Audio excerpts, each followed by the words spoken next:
Hello friends, in this video I'll be sharing with you how to make soya chunks. Here I have my soya beans which I've already cleaned behind the camera. I add them to water, leave overnight to soak.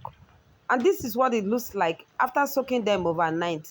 I'll go ahead and wash them thoroughly so that there will be no odor found in our soya chunks. I'll start by removing the soya beans from the overnight water. To make this faster for me, I'll be using my sieve to remove them.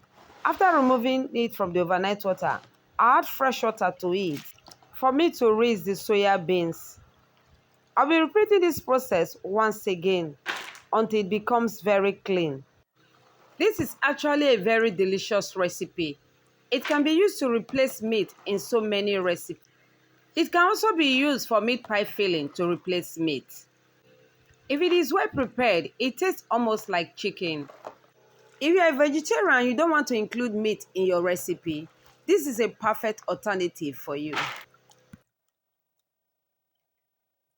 After washing the soya beans and it becomes clean, I'll be adding some of it to my blender. Add water, cover and blend smoothly.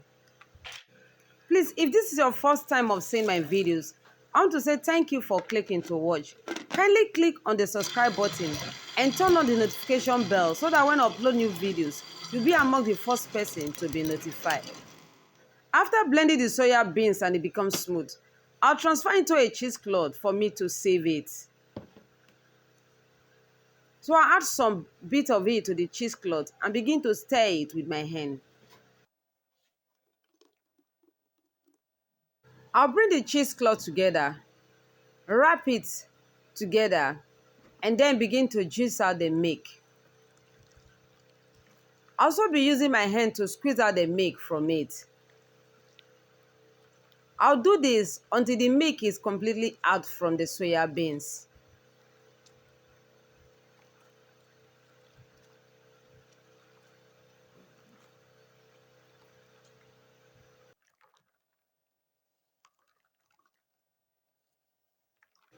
I'll squeeze the cheesecloth vigorously until there's no milk left in it. Then I'll be repeating the same process for the others. After juicing it, I will set it aside. Then, here I have my lemon. I will cut and juice it. Lemon is very vital when making soya chunks. To all my amazing returning viewers, I want to say thank you so much for your support. I appreciate you so much. God bless you.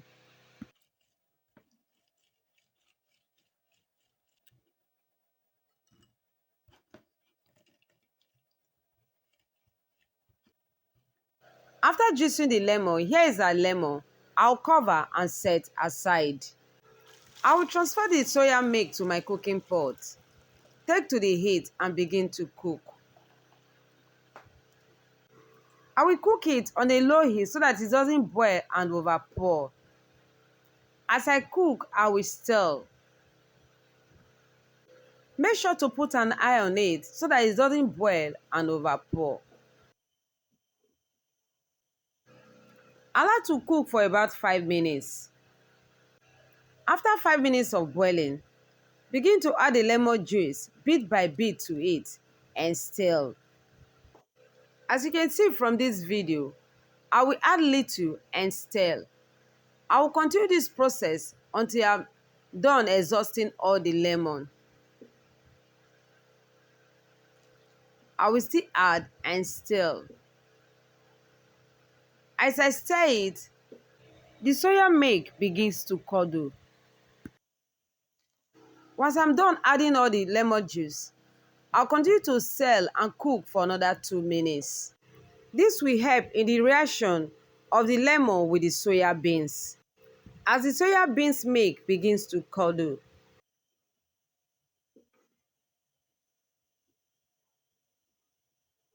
as you can see from this video, the soya milk has started curdling. So I'll continue to cook and stir. Continue to stir the soya milk so that it doesn't overpour as it boils. And also remember to put an eye on it and continue to stir it. After adding the lemon juice and allow to cook for about 2 minutes, you can see that it has curdled. I will turn off the heat, allow to cool down completely. Once it has completely cooled down, here we have our soya milk which has already curdled. I'll go ahead and strain the water from it. So I'll go ahead and strain the water from it carefully. After straining the water from it, I will transfer into a cheesecloth.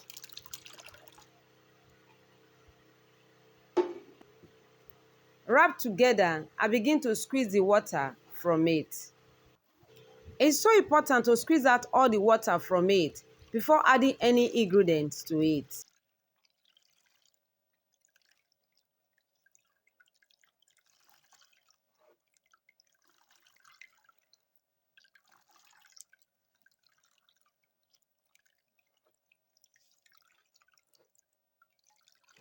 After squeezing all the water out from it, I will open it and this is what it looks like.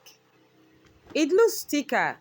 With this, we can go ahead and begin to add our ingredients. So I'll start by adding my seasoning cube, some salt, and my nicely chopped fresh pepper, both ripe and unripe. I'll then mix them together until it is properly combined. Combine very well and make sure that everything is well integrated so that it can come out very nice and delicious.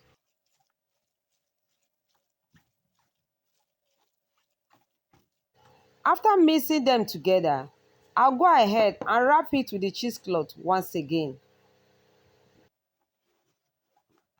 Make sure to wrap it firm and strong, as this will help in the release of the remaining water in it. So you can see how I've wrapped it very tight. I'll place it on a basket, then add weight on it. This will help to release every excess water in it until it becomes very solid. Once it becomes solid, I will unwrap, then transfer to my tray and cut.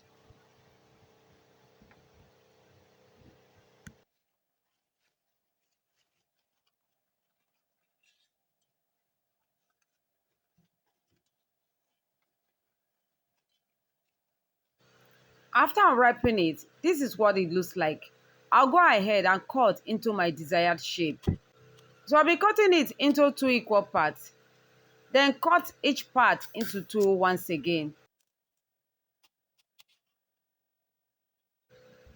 I also cut each of them into smaller bits.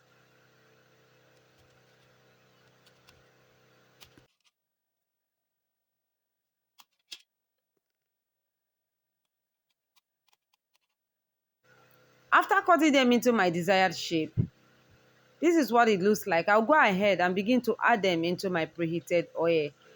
I will add them gently to the oil and fry them on a medium heat. I'll fry them until they become golden brown.